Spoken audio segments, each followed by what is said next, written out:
Harap talaga ng ulam dito. Sa gitna ng dagat. Ito, tipay-tipay mga idol, oh. Itong kulay pula. Ng tipay-tipay. Half cook lang. Napakataba ng tipay-tipay, oh. Grabe yung aligi niya. Kulay dilaw.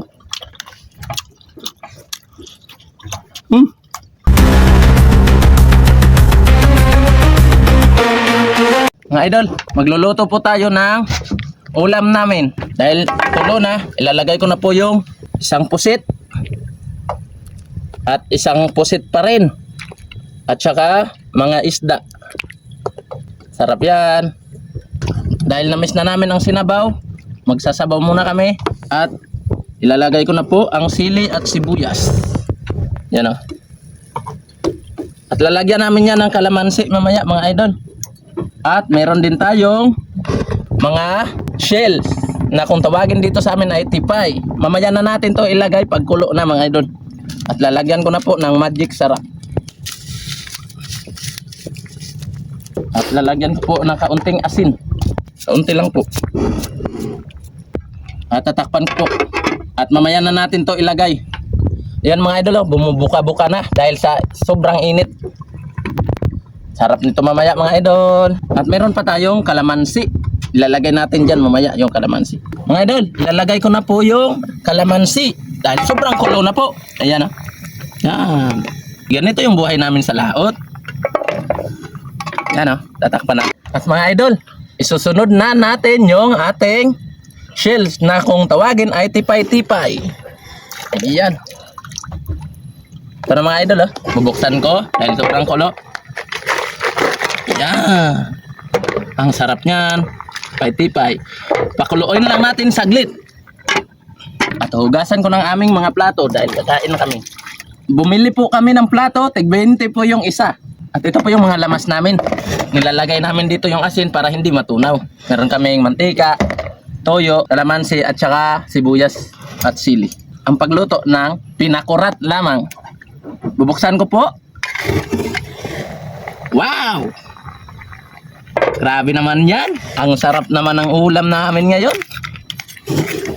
Grabe mga idol, no?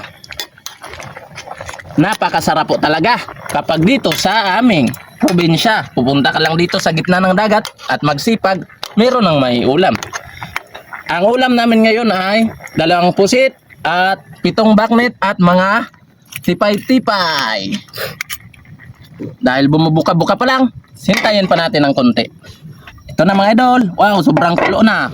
Ito po yung sabaw mga idol, oh. Titikman ko po kung tama na ba sa timpla.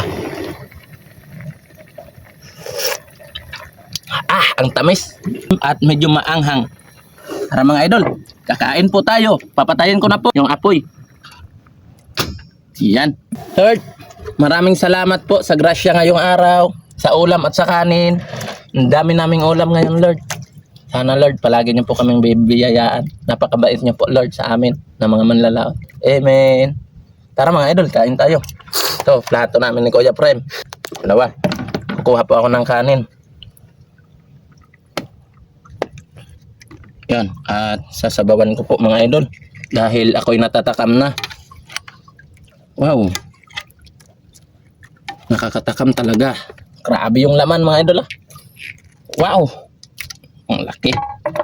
At ito mga idol, kukunin ko po. Napakasarap po. Half cook lang po siya. Grabe talaga. At ito po yung pusit. Wow. Grabe.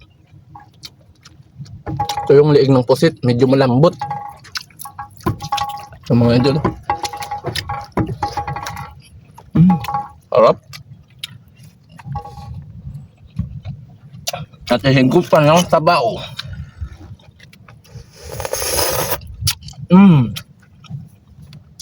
Tara mga idol, kain po tayo.